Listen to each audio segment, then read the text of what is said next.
Good morning, everyone. Welcome back to another episode of Writers Chat. We are so glad to have you with us, whether you're here, live with us right this minute, or you're watching the replay. We always appreciate that, and we appreciate our replay participants as well. My name is Johnny Alexander. I'm a novelist. I'm joined by Melissa Stroh, another novelist, and Brandy Bro, who writes amazing short fantasy, strange little pieces, which we love. And with Bethany Jett, who is our special guest today, also known to me as my daughter. So really glad to see her because I haven't seen her in a bit. So I am going to give the official bio and not tell any little stories. But anyway, thank you. It was fun on Facebook the other day that it popped up that we'd been friends for 17 years. And they were like, these little photos of us. And I was like, oh, yeah. And someone said, I think you've known her longer than that. And yeah, kind of. Okay. But the official bio, Bethany Jett is an associate literary agency with the Young Literary C.Y.L.E. agency, and elite agency. I just forgot what the E stood for. Young Literary Elite Agency, as well as a multi-award winning author, a marketing strategist who earned top honors in her master's program when she earned her MFA in communications, focusing on marketing and PR. So she really is a genius in those kinds of things. I was really proud of her for her schooling and how she committed to that. Her motto is teach as you go. So as she learns things, she shares them with you. She is the owner of Serious Writer, along with Kyle, a company that teaches and empowers writers and authors. And she's married to her college sweetheart, my wonderful son-in-law, Justin. And together they're raising the most wonderful boys that you could ever meet in your whole life, 3 of them. And they also have a little Pomeranian, Sadie. So Bethany, welcome. We're excited to hear about your writing journey and how you have now taken what started out being an author, wanting to be an author, then doing all kinds of different things, and now finally just really finding the place where you were meant to be all along. I think it's been great to watch your journey. It does feel like that. It feels like the last, I guess it's 11 years now since my first conference was in 2012. Yeah. So it kind of feels like all of the stuff that we go through as writers has really helped prepare me, I think, for this side. I think the marketing degree, the communications degree really has helped as well. And I just feel like I'm in the right spot right now. So this is very much a discussion thing. For those of you who are new, I see several of my clients in the participant list and friends, and so glad you're here. My mom and our other co-host Jeannie, who's not with us anymore, we started this like 8 years ago, really, you and Jeannie, this writers chat. We've got so many videos for you to watch, but I guess where do you want me to start, really? Because we're going to I'm going to talk about queries. I'm going to talk about working with an agent, that relationship. There's a lot to cover. Where's the best place, do you think?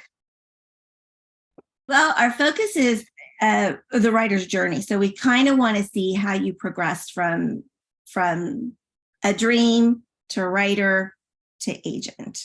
And you can, I know you want to talk about other things, so you can be brief in that, but let's begin with that. So I started because my mom and my husband were pressuring me to write. And that's always nice when you have that kind of support. But my mom she doesn't say this in her intro, but she's actually a best-selling novelist. I think she's got 20 books out, traditionally published. And she had gone to a writer's conference and had offered to babysit for my little ones if I would go. And I didn't want to go. So if anyone's like nervous about going to conferences, I totally get it, because it just felt like imposter syndrome. Like I don't have platform. I didn't even know that word existed. I didn't have a website. I just had an idea. So really, it was getting a scholarship to the conference is what I applied for. And I think if I hadn't gotten the scholarship, I know I would have not gone, because I felt like I was taking a spot from somebody else. And so that pressure forced me to go, if that makes sense. But I had the worst proposal you've ever seen. One Sheets, which is popular in the Christian market, which is basically all your information about your book on one sheet of paper. I have it on our website as a don't do this now, and what I would do instead to kind of teach from it, because it was terrible. So I think that you can go in really not knowing much and still have a positive experience, although that's not always the case. When you go to conferences, you know, sometimes the dream that you have going in there doesn't happen. But for me, it did. And so I had 2 agents offer contracts, signed with one, and my book sold 3 months later to an editor who told me no at the conference. So my book sold real fast. So I was sort of thrown in, and you remember, Mom, I was just kind of thrown into this world and spent that first weekend telling my husband, we have to do pizza. I don't care what you guys do, like for dinner for like 6 meals, but I have to figure out how to get a website. So I'm on my laptop trying to learn as I went, because now I had something to prove, because I had a publisher who was putting money into a book and I needed to make that work. That's a long story. Yeah, and it's a very not usual thing to happen at a conference. So, you know, as her mom, and I'd been to several conferences by this point, I think I had an agent. I don't even think I had a book out yet. Maybe I had signed the contract. I don't remember exactly where we were with all of that. But, you know, I'm trying to manage her expectations. So that you're not going to get a contract, you know, go learn what you can. So I was trying to be very encouraging, but also like, you know, don't expect this to happen.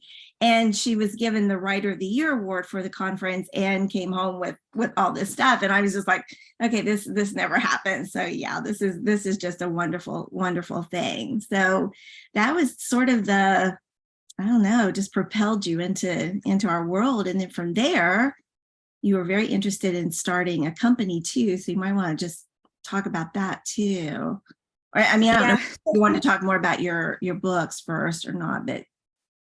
Well, I mean, I really specialize, I guess, as a writer in nonfiction. And even though it's probably half of my current client list is nonfiction, but I really love that genre a lot. But it's a very difficult, the more the years go on, the harder it gets, because platform becomes more and more important to that genre. So it can be hard. But so that book sold, like I said, very quickly. And so you're doing edits, you're doing all those things. But then you're waiting. I mean, this business is it's a hurry up and wait business. So in the interim, while the book is out, and I didn't really have a second book that I was kind of working on yet or anything, my agent had an opportunity because someone needed a ghostwriter. And basically she said, I can set you up with an interview. There's a publisher who wants this woman's book, her story told. They want to see a proposal. Do you think you could ghostwrite a proposal for her, but you're going to have to interview for it? So I was like, oh yeah, sure. And she's like, well, she has boys, you have boys. So there's all these kind of commonalities that we had. So she set up that interview for me, and I got picked, which is great. And we had just the best relationship. So I got paid kind of freelance through my agent then to ghostwrite a book proposal with, I think it was 2 or 3 chapters. But the interesting thing about that, if you're looking into getting into ghostwriting or you start doing proposals, is you're not guaranteed to be the writer on the book. So I knew that once the proposal went out, that was it. I had no say whether or not I was going to write the rest of the book or if I'd even be on the project. And so it turns out that of course, everyone here who has gone through any kind of querying, this is exactly what happens. The publisher that specifically asked for this proposal turned it down. And so now my agent's shopping it out on behalf of the client, who isn't me, the author, and someone else picked it up. Now, the most important thing I can say is, I'm going to try to throw tips in here along the way, is you need to learn your craft. And I'm not saying I had great craft at the time, but I think I really had a sense of voice. I think that was to my benefit. And so the reason they offered me to come in as the ghostwriter on this book was because they didn't want to lose the voice that we had captured in those first chapters. And they were afraid if they brought in one of their writers in-house, they would have lost that. So that taught me very early to make those first chapters so strong and to really have a sense of voice and understand what it is that you're writing. That was a good lesson for me in a positive way. I didn't have to learn that one the hard way, but I never forgot it. And then that book turned into 2 books, and I got cover credit for them, which is very rare for a ghostwriter. So instead of the ghostwriter, technically, I think I'm the collaborative writer because I have a with on the cover instead of an and, which would be 2 authors. So I was the writer on that one. And then that's what I was starting to do. I started moving into ghostwriting. I wasn't with Kyle is not only my boss and my co-owner. All our businesses are connected now, but he wasn't my agent at the time. I was at another agency. And because that one did so well, they said, hey, let's move you into ghostwriting roles and see what else we can do. So I interviewed for a lot of jobs and kind of talked to myself out of them. I think I was too complimentary to the writers, kind of like encouraging them to write their own book, which means they didn't need me. So I think I lost a lot of jobs that way. Oh man. Well, things like that happen. You live and Thank learn. you. So I don't know. It's been a good career. I think I've got 8 or 9 books. Most of them I was able to write with my best friend. We've got 2 books together that came out right before the pandemic. So everyone who published right at the end of 2019, going into 2020, that was hard. I mean, you'll never get that launch season back. So that was tough, but it's been a great career. You know, started the business. Kyle and I have Serious Writer, and I had a boutique business with my best friend. It was called Platinum Literary Services, and we specialized in marketing and editing and ghostwriting, and we did really well. We had very high level clients that were coming looking for these book proposals, this marketing. So the degree really helped me there, and we did that for 2 or 3 years. And so then her dream opportunity became available, and she's now the founder of Rin and Bear Press, which is a children's book imprint. And she's a best-selling children's author herself. She sold like 5 million copies of her books. She's amazing. And so we kind of retired that company, and I was looking at, do I want to go into acquisitions? What do I want to do? And agenting seemed the perfect fit. So that is my story in a nutshell. A long nutshell, big one. Well, no, it's wonderful. And you've been an agent now for just a little over a year, right? Yeah. Anyone have any questions? I mean, I don't think we have anything in the comment yet or anything like that. Why don't you tell us, why did agenting seem to be the next step for you?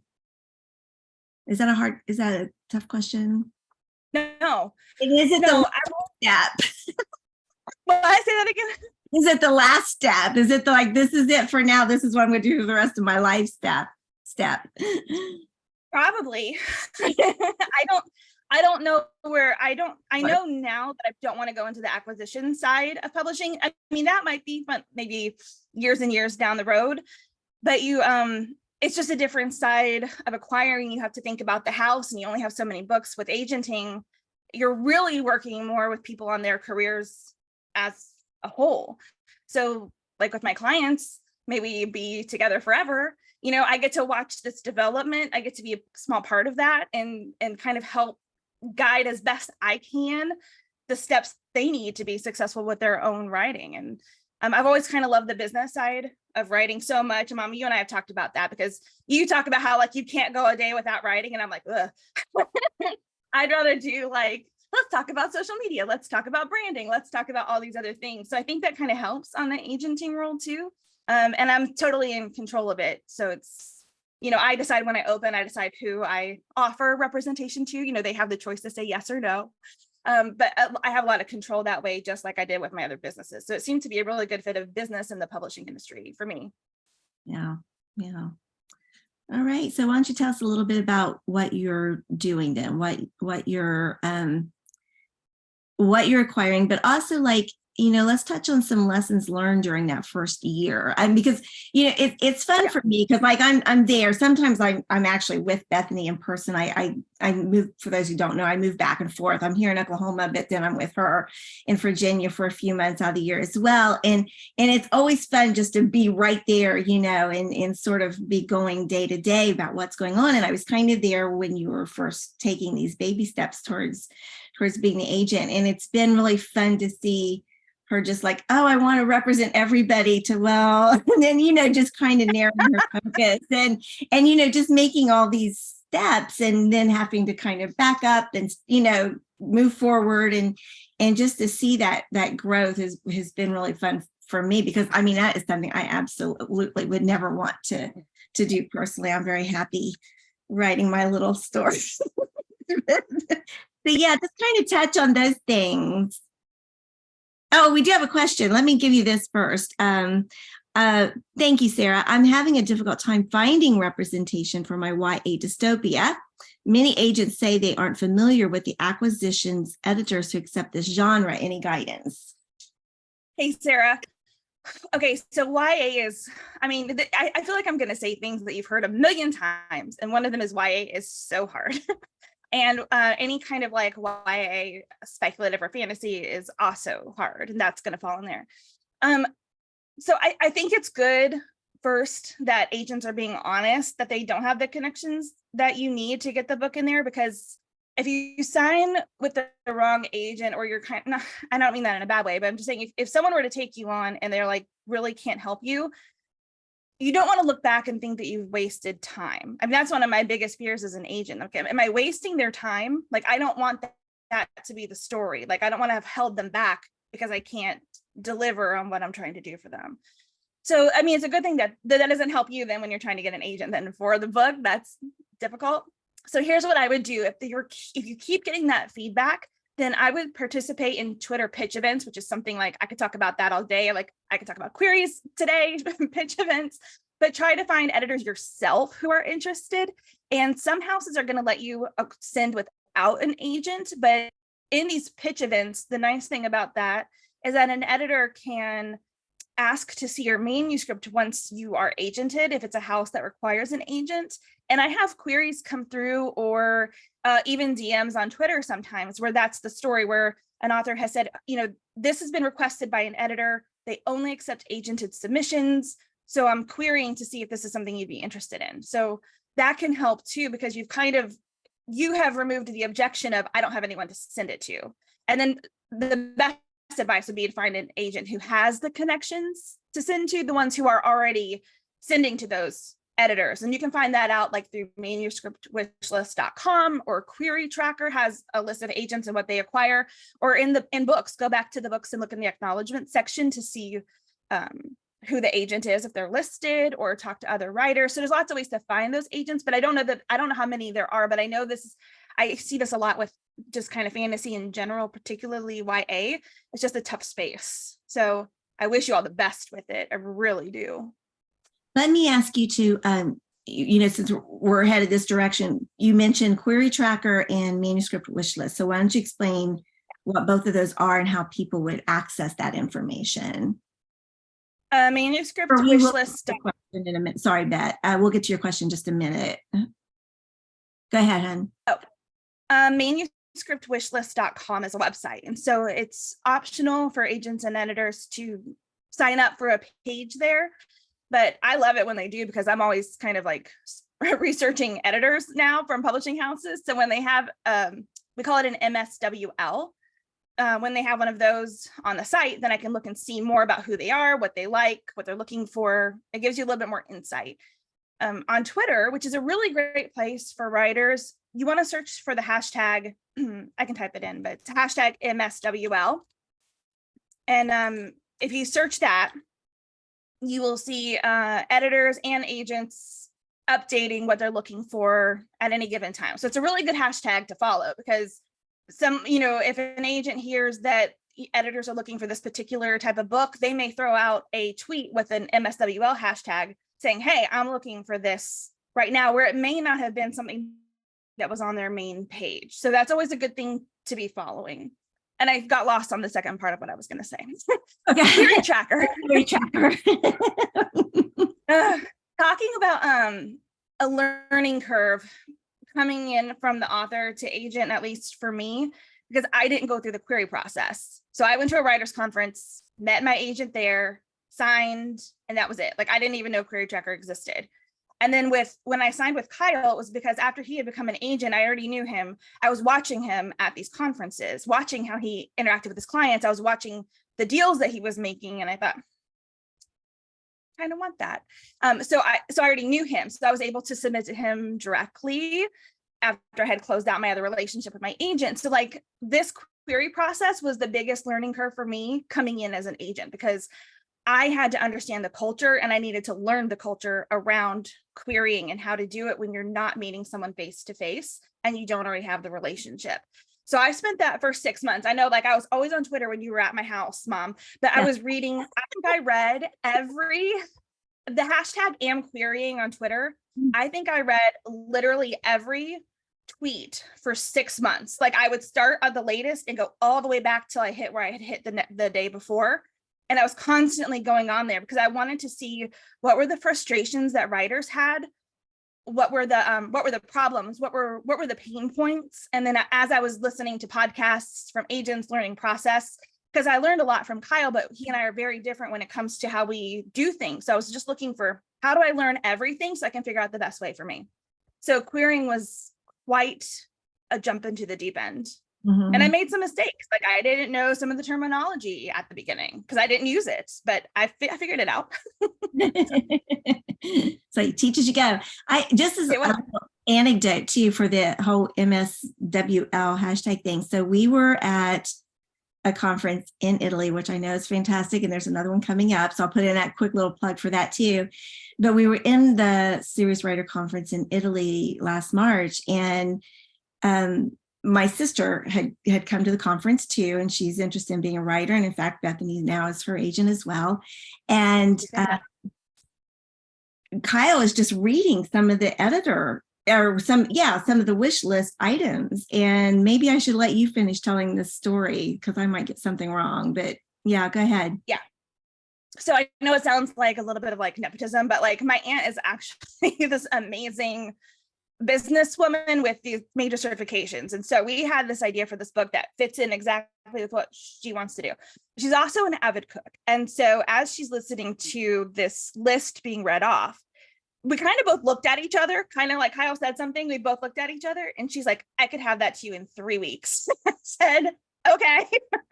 And so she's been working on it, but that actually, this cookbook idea has actually set the groundwork for the book we are working on to actually send out. So she's able to implement the business side of what she's doing with the book that I think is her niche really in nonfiction. And she's integrating it into this cookbook. So it's going to be a beautiful marriage if they both get picked up. So we're going on submission with that one, but it all came from him just reading that MSWL. And I was like, well, if someone's looking for that, then more than one person's probably looking for that. And she's like, I can do this. I'm like, well, I know you can. So there we go. That's how fast it can go sometimes. And I know I see some of my clients in here, but can I share another example? Okay, so one of the fun things on the agenting side is that sometimes editors at these houses will send you their wish lists directly, which is really nice. So I got a kind rejection for a client, but in the email, the editor, who's from a pretty big house, said, hey, because I said I was new, this was the introduction email. And she said, I have a list that I send to agents in newsletter. Here's the one that I've sent already so that you can have it. And I was like, oh, this was literal gold to me. So as I'm reading through what she specifically listed, I have a client who was exactly the right person to write a book that she's looking for. And so I immediately texted, are you free? Which is, I guess, is what I do with my clients. Are you free text when I have something fun to say? And I said, listen, this is the idea. It's not the book that I acquired. Like, I didn't acquire him, but like, it's not the book we came in on. But if she's looking for this, do you have anything? And he's like, yeah, I've got 2 things that could work.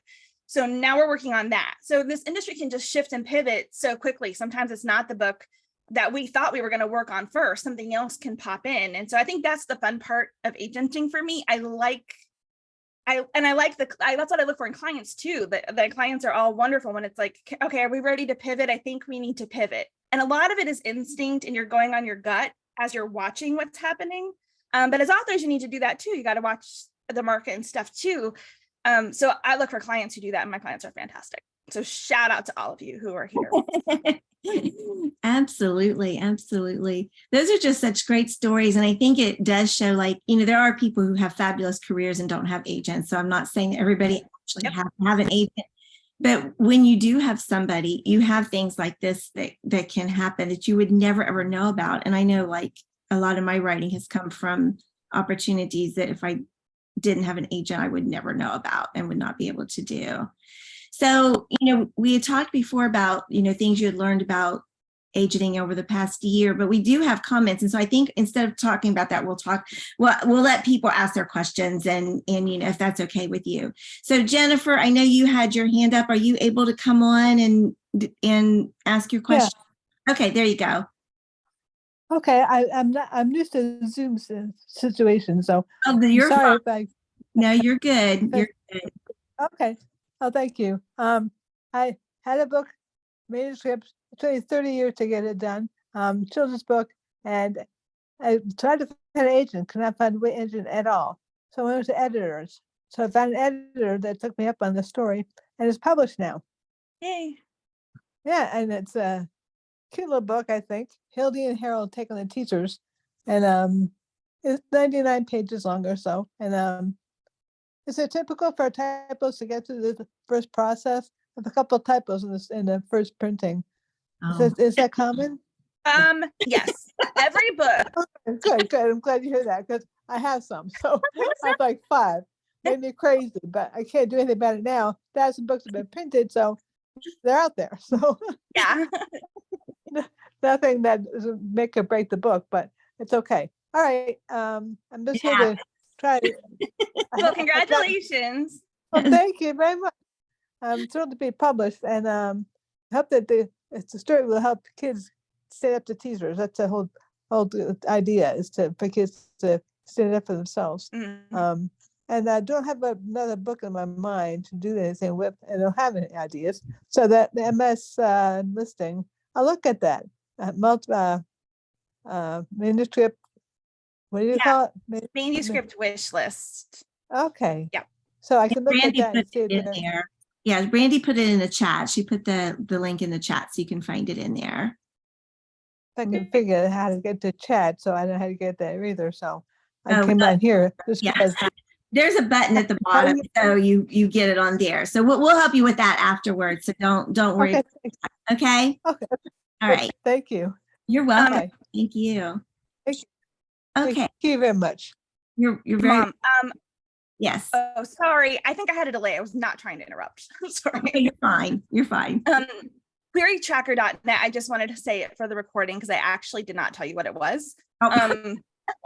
True. So, but if anyone in here, and I know my clients are in here, if they want to help answer what QueryTracker is better than I'm about to do, that'd be great. But that's where you can go on. There's a free and paid version, and you can search for agents who are open or closed, but open is what you want, to queries in the genre that you're writing. And so there's a lot of information that you can see. Kyle wasn't using QueryTracker before. His inbox was always slammed with submission queries. So when I found out about QueryTracker, and Query Manager is the side that we use as agents, it was a life-changing moment for me. So that's how I get all of my submissions now. So and many agents do that too, because it kind of helps organize the queries. It gives you a place to put things. It's wonderful. So it's a really great way to query agents and editors who you're looking for. I think agents probably use it more than editors do, though. But it's a great way also to see what agents are looking for your genre. All right. Well, we've got several questions. Well, yeah, thank you. And if you think of it, you could put, is it querytracker.net? Is that what you said? You might want to type that in the thing. I don't know if it's a .com or a .net. I think it's .net. I believe it's .net. Yep. I think that's what you said. So, okay. Dory is with us. Hey, Dory. She said she's overwhelmed and stuck. She has a completed novel and a nonfiction book, which is half done, no agent. And it just paralyzes her to think about how to do it. It is hard. I mean, I remember those days, and you're just wanting an agent so badly. She keeps writing and writing with no outlet for selling her work. So she needs help. Off the top of my head, I would suggest whatever your nonfiction topic is about is start writing magazine articles and to get some platform going there. I mean, that's just a simple little idea, but just to whatever your topic is, start writing about that topic for magazines, markets. Bet. For nonfiction. But then also, writing to the market, not just, sometimes a lot of writers will write what's in their heart, what's on their mind. And they don't really target the market first. If you look at the market and the things that people are wanting to see, and then start writing towards that, that can really be helpful in finding a place for your work, so you're not just accumulating a bunch of work that has nowhere to go. Yeah. A good site to look at, and I know some writers will do this if they're really getting focused. Let's say you've got 1 month where you're like, I'm just going to really focus and figure out the market, what's upcoming, all the agents and editors who are part of deals. Publishers Marketplace is a fantastic resource. It's only $25 a month. So you could say, like, I'm going to go in for 1 month. But it's what I use when I'm taking my clients out on submission. Like, now that I'm developing relationships with some of these editors, I already know who I want to send to, but there's so many houses. So I'm looking in there. You can look at the different imprints underneath the houses. You can also see which editors were involved in the deals, how much they sold for, although they're categorized. They don't tell you the amount. It's in a category. You can see which agents were on the deal. And then when I first started a year ago looking through this, I kind of religiously read the publisher's lunch that I got every week in my inbox. And I was looking at what books were getting the major deals, which would be like $500,000 or more, like in the YA space in particular. And so like campy YA horror was that one of those sold for like, I think probably well into the 7-figure area from a debut author, which I thought that's exciting. So it's kind of interesting to watch. One thing that was coming through a lot at the time was not for nonfiction, was books about Ukraine. Any kind of Ukrainian tie was huge, but that stopped very quickly. I think it was like 2 or 3 months. It was deal, and now nothing. And so that's why it's important, if you're wanting to really pay attention to the market, if you're looking at what's coming out this month, that book was acquired a year or 2 years ago. And so you being able to stay up with what's actually being acquired right now can kind of help. Like, what's hot right now is not what's being released right now, if that makes sense. There's a lot of projection that's happening for the market too. So some things are going to be evergreen and just seasonal holiday stuff. But some things are going to be, especially for nonfiction, pertinent to what's going on in the world. So. Yeah, that's great advice, or great, to remember. All right. I feel like I'm doing all the talking. Brandy, why don't you ask Debbie's question? And Melissa, you can ask. Sure, I can do that. Sure.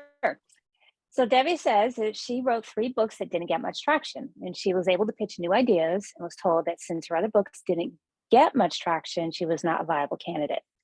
And she didn't get great advice on how to fix that. So does she take them off the market or change her pen name?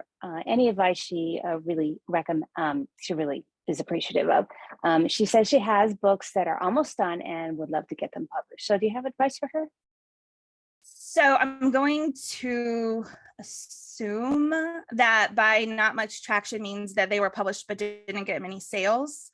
And if it's a nonfiction book in particular, that's probably why you're getting the feedback, because sales in all genres are going to be important. I got to go to a workshop where the Simon & Schuster, I think she was the financial director, came in, and it was a workshop for agents and went through the acquisitions process on how they determine how much of an advance they can offer. Like, they put in all the numbers into this spreadsheet, but to get to that number, the acquisitions editor has to look at comparison titles, and they're looking at books depending, if you have books in that genre, you are the comp. So they go back and look at your past performance on sales. If you are a debut in that genre and you don't have past books, then they're looking at other books in the market to see how it's going to go. And they're going to do that either way. So I'm not saying they only look at you, but you become your comp, which for me as a nonfiction author, I'm like, well, that takes me out of the running for several publishing houses who need like 50,000 books sold in the first 3 months. Like, I can't hit that number. And they know that because they can look at my past history with sales. And so that's what agents or editors are probably doing. They're saying that your comp numbers aren't going to be able to push it. So what do you do if that's the case? I don't know if taking them off the market, I mean, you can do that. Those book numbers are still going to be there. The best thing you can do if it's nonfiction is increase your platform significantly. And so that will not only help you sell those books that you already have out there, but it's going to give you a reason to be able to come back and say, this is what I had, but this is where I've grown in this amount of time. and depending on the size of the house, that might work. If you have a book that you're trying to publish in a different genre, it doesn't matter so much what your numbers were for that book. So if you wrote nonfiction and it sold 5,000 copies, but now you're going into fiction and you're writing in, I don't know, like a YA contemporary fantasy, those numbers don't really matter as much because it doesn't prove anything. Like that's how much you sold for nonfiction. It doesn't prove what you're going to sell for a YA fiction book. So I hope that makes sense. The best thing you can do if it's in the same genre is sell a ton of those books and really market them and increase your platform. That's the best thing you're going to be able to do. If depending on the size of publisher you want to get, there's a lot of variables in that question. So it's kind of like some general advice. Yeah. Thanks. All right. Melissa, you want to take Jesse's question? Okay. She asks, what are some of the best parts and bumps maintaining the relationship with your own agent over the years that you suggest your clients or anyone can learn from, i.e. so nervous always, my work's progress / space, our platform will let you down? Can you repeat the first part of that question? I'm not seeing it to read it. Sorry. What are some of the best parts and bumps of maintaining the relationship with your own agent over the years that you would suggest your clients or anyone follow? So as an author, with my two agents who I still have a great relationship with my first agent, I always wanted to be easy to work with. Because I think that helped then because she knew she could come to me and say, can you do this? Hit deadlines. That was a big one too. So those are really the two things I was concerned about. I wanted to do a good job for her in some weird way, you know. I'm so glad to have a partner. And I wanted to be easy to work with. I wanted that to be the reputation I had as a writer because I figured that could probably help moving forward because editors change houses all the time. So my mom's a good example of this. She's got editors from books she wrote 6-7 years ago. They moved to another house and they call your agent and they say, can she come over here and write for us here? So that's really important. So I kind of look for that same thing with my clients. Is that part of the question, what I look for in clients or how to navigate? How to maintain the relationship was the overall one, I think. Okay. So working well together. I think you need to understand each other's communication styles. So with my first agent, I only messaged her if I had something very specific to talk about. So I didn't bombard her on social. Well, I mean, we didn't have that relationship anyway. So like I just only kind of contacted her when I had a specific question or needed her because I wanted her to know like I wasn't just gonna like take advantage of that. So you need to understand your communication style because I probably a third to almost half of my clients on Twitter. And so like, I'm up in their DMs all the time. And, you know, and that's okay. Like it works because that's where we met and we've got that relationship, but your agent may not like that. So like Kyle is still my agent, even though I've sort of taken a step back. Like I wouldn't have messaged him on social because he would never see it. Like he would need an email because that's just the way he works. And so I think the best thing is to always just have a really good understand the communication style and stick with that. And I think the best thing in business or anything is always, it's give each other the benefit of the doubt, but also give grace. Like if you trust, like I trust that my clients are always doing what they think is best for them. And I'm hoping that they understand that I'm always trying my best to do what's good for them. And so if you always have that as sign of the base, then you're not getting upset if you haven't heard from your agent in a while. If your client hasn't responded back to you, you know, you immediately go into this free fall, like, oh no, what's going on? And you get scared. But if you always think, okay, I know that they're working for me, even if I don't see it, 'cause so much of this business is invisible. Like even for social media, like I'm thinking, how do I even stay relevant like on Instagram? Because my world is boring to anyone who's not in publishing. Like I'm on the computer and I can't talk about anything. I can't mention the editors I'm talking to, and I can't mention the deals, and I can't mention the client projects.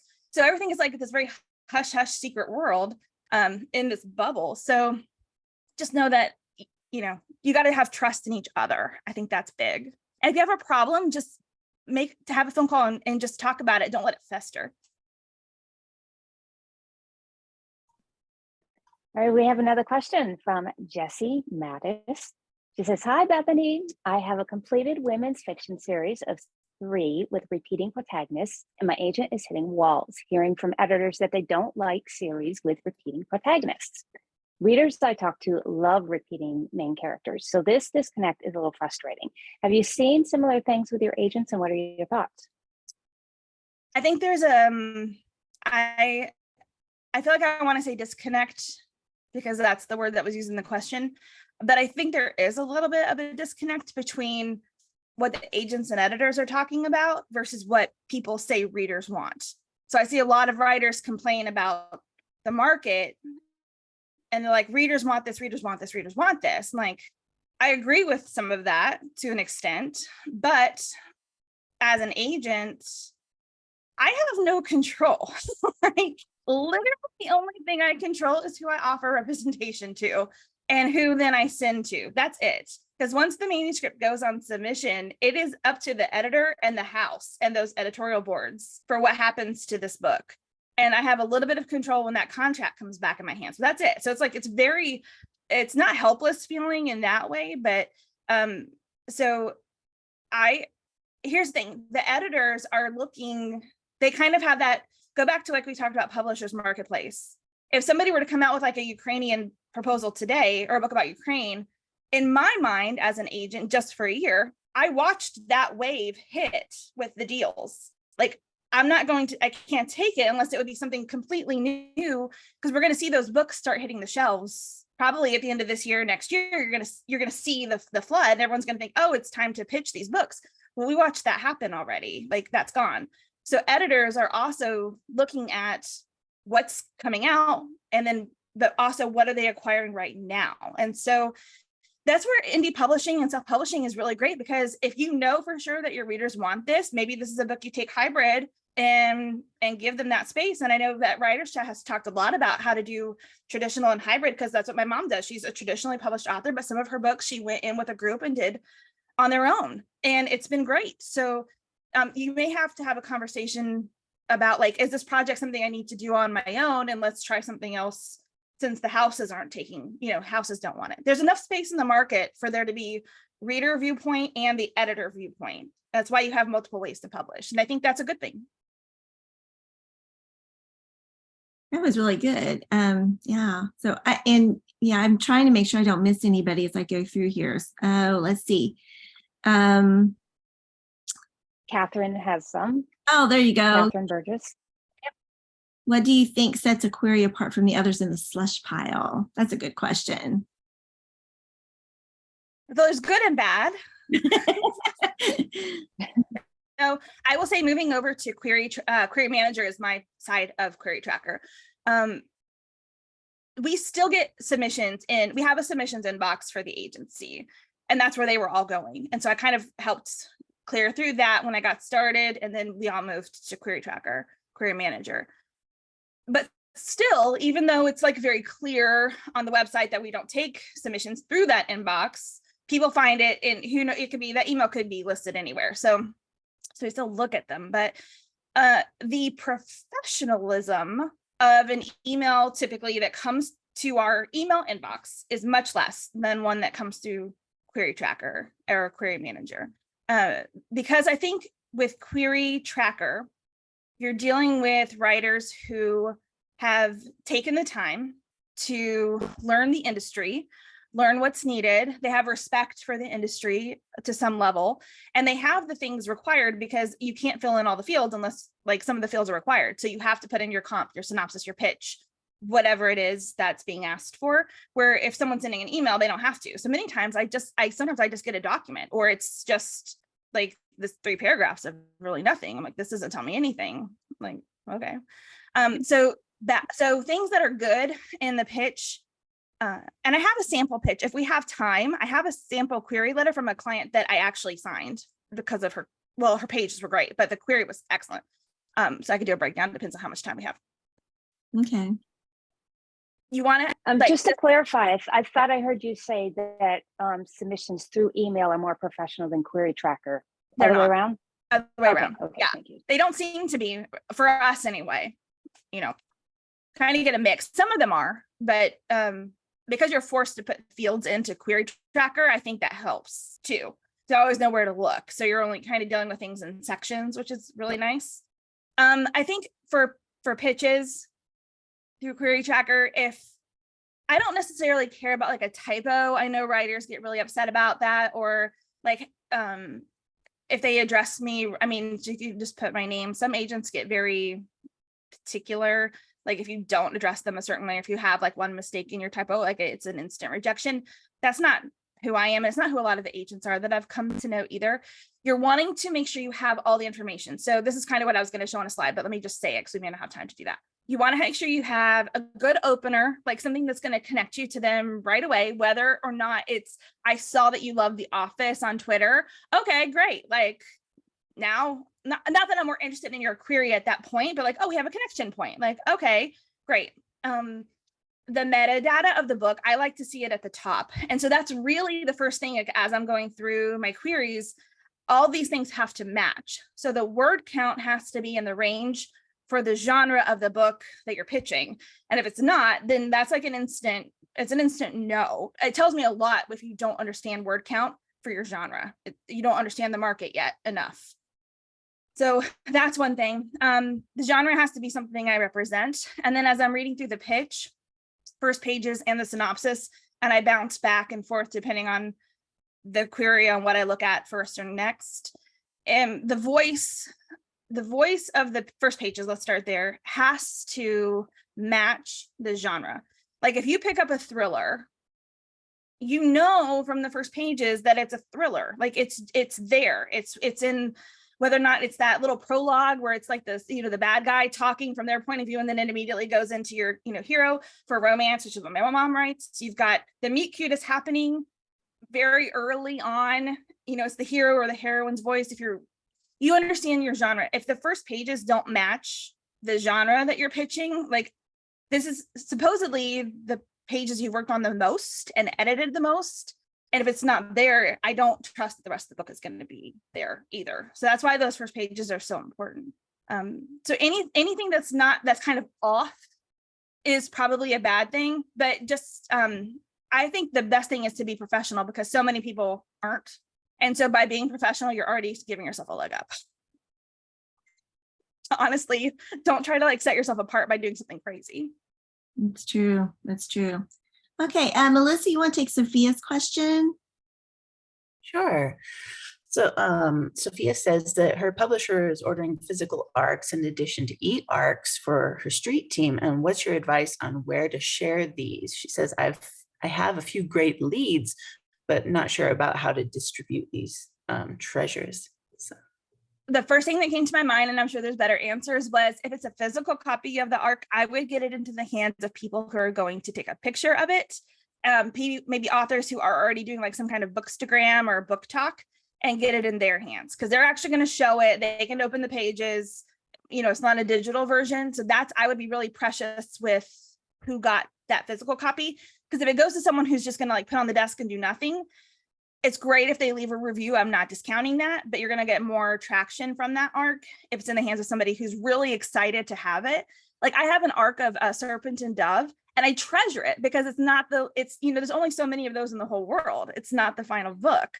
So some of my favorite things. And so you want someone who's going to see it like that, like, oh my gosh, I've got this ARC, or someone who's already doing those kinds of reviews of ARCs, particularly somebody in your genre who has like an audience of those readers already. That's who I would get that into the hands. And congrats to Sophia one more time. We're all very excited because we've watched the journey. And yes. So very excited. So excited. Super proud. Here we are. All right. Brandy, why don't you do Kimberly's question? Sure. Thank you. She says, I have 2 publishers that have shown interest in a manuscript. I'm wondering, with your experience, what would you consider most important when deciding which publisher is right for a project? Well, that's very exciting, and it's a good problem to have. One thing that I'm trying to think of besides the obvious things, like obviously sales are going to matter, but really it's hard to kind of find out some information, but which publishing house is maybe more career minded to the writer. So some publishers, like if you don't sell enough books, like that's it, like you're not getting another deal. Like, that's why we talk about marketing, and writers get real mad when we talk about this, but like, this is why it matters, because if you don't sell what they need, then like sometimes you're just done. Like, that's it. So you want a house that maybe is really invested in the author. Like, if they're willing to, they're putting in the time and the money on you, so they're willing to like go with you and look. Some publishers want to keep you. So like, if they find you and they're doing this book, they want to work with you on the next one. Like, they don't want to let you go after they've done that investment. So different houses work different ways. You're also going to want to look at the contracts. I think that's really what's going to come down to is making sure that you're getting the right amount of money for your book that's appropriate for the platform, the time, whatever it is they're offering. There's a lot of factors that could go into that. But I would also, if you have contact with people who've worked with that publisher before, you could ask them kind of the same kind of research you do for an agent, you're kind of do for a publisher too.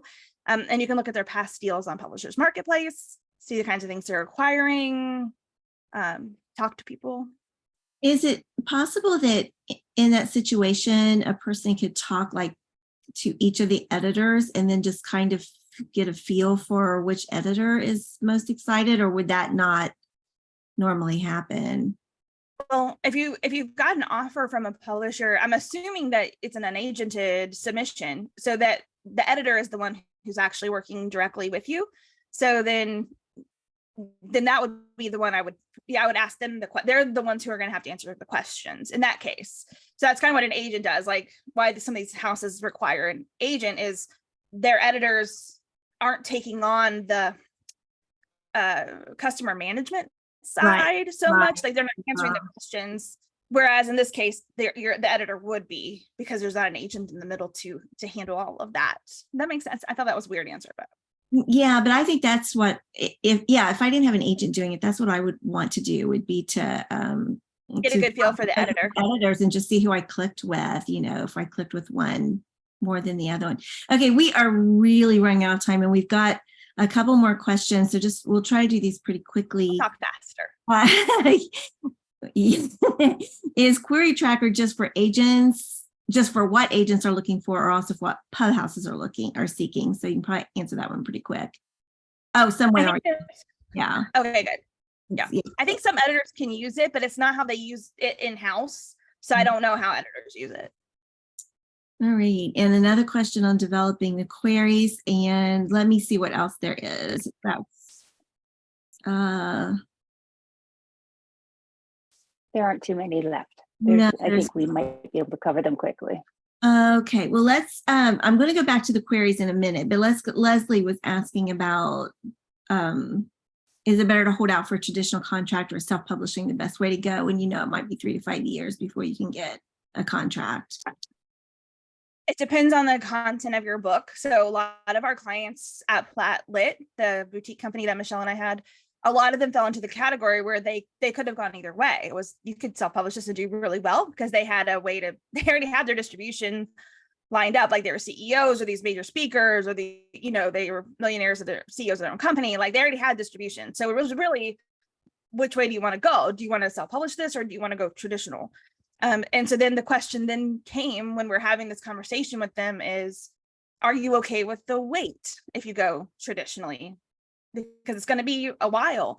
And so sometimes that's the answer for you. Like, if this book is it's too important and it needs to come out now, then you may need to do it yourself, or find like a reputable hybrid. And then you're just paying for the services. You're paying for the cover, the formatting, the editing, everything that a traditional house would do. But there's a lot of scams out there, so you gotta be careful. But if you think it's a book that it doesn't necessarily need to be out in the next 6 months to 12 months to 3 years, then maybe you go traditional. It's a gamble. Yeah, it is.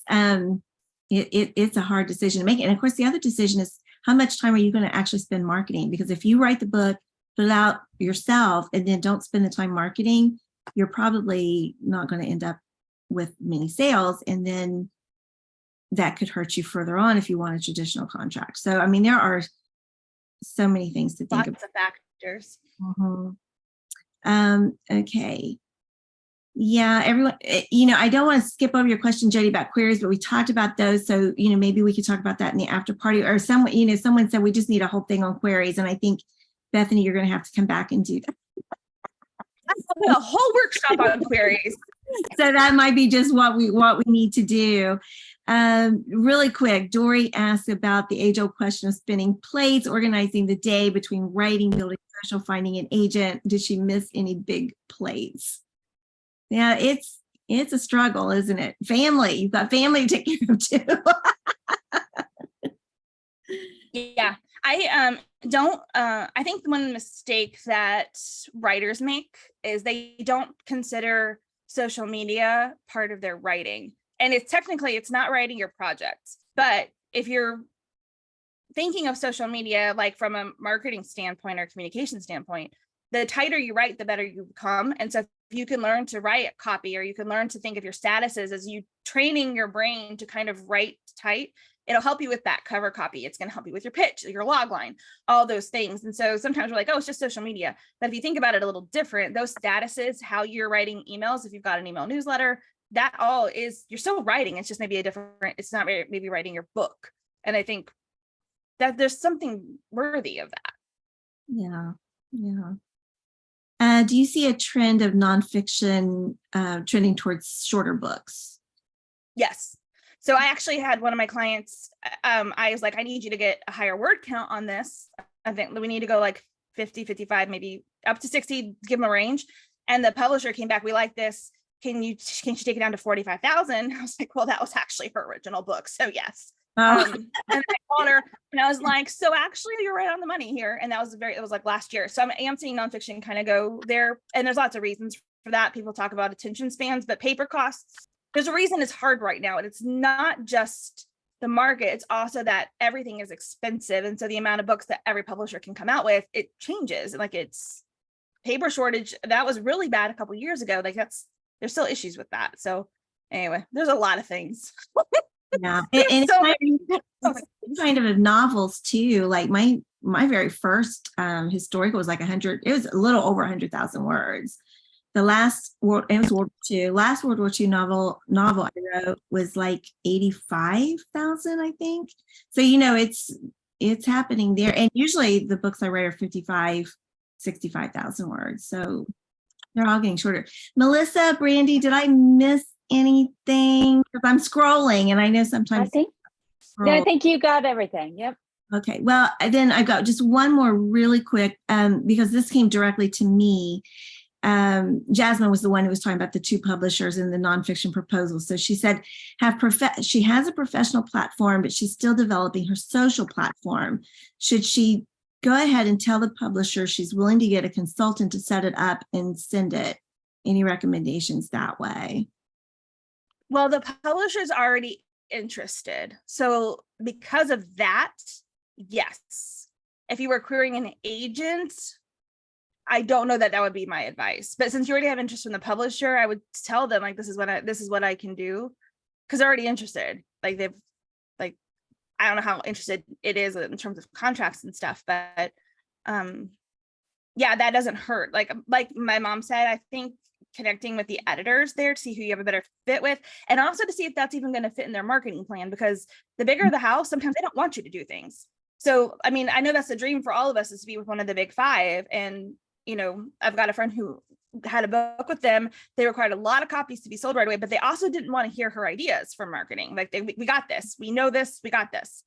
But if you're not at one of those like really big five, then the more marketing becomes more and more on your shoulders. And I think we talk a lot about, no, you don't need to market no matter what genre, picture book or fiction. We know it for nonfiction. That's just not true. Yeah. That's another writer's chart. All right. Well, listen, we are like getting past the hour. I know some of you did specifically ask to see the query thing, and we'll see what we can do about that. But we are going to have to go ahead and close the recording, but please stay with us if you can for the after party. Those of you watching the replay, we're so thankful that you do that. We invite you to join us any Tuesday morning at 11 o'clock Eastern, 10 o'clock Central. Go around the globe to find your time zone, and invite you to join our Writers Chat Facebook group to check out our Writers Chat Facebook page. We can find all the videos, and we have years and years worth of episodes covering all kinds of topics when it comes to the writing world, publishing world. Melissa, really quick, next week we're expecting. Yeah, sorry, my tongue. Dr. Catherine Hutchinson Hayes is going to come and talk with us about crafting thrillers and the importance of mentorship. So we're really looking forward to hearing from her. All right. Well, thanks, everybody. And again, stick around if you are able to do so. Otherwise, we'll see you next week here on Writers Chat. Bye-bye.